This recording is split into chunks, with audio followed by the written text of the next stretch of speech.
Ketua DPR Aceh Dahlan Jamaluddin merasa terkejut soal adanya anggaran Rp 1,2 miliar lebih yang diplotkan untuk merenovasi rumah dinas miliknya.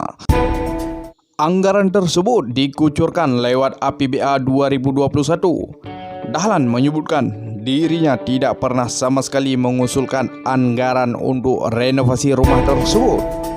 Yang betul Pak Dahlan, hana tepu soal anggaran tersebut.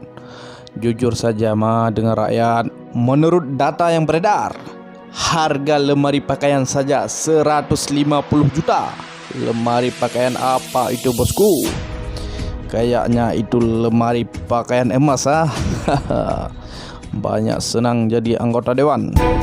Tiba-tibanya Dahlan Jamaluddin meminta maaf kepada seluruh masyarakat Aceh dikala data tersebut sudah bocor di kalangan masyarakat Aceh. Sudah tersebar seantero negeri Aceh. Paken wateka viral Pak baru minta maaf barakan paken sengap manteng.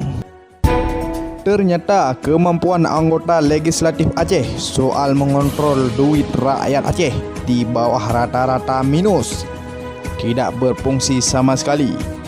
Patutlah banyak undang-undang Aceh dibongsai oleh pusat Jakarta. Padahal le dengan anggota Dewan Perwakilan Rakyat.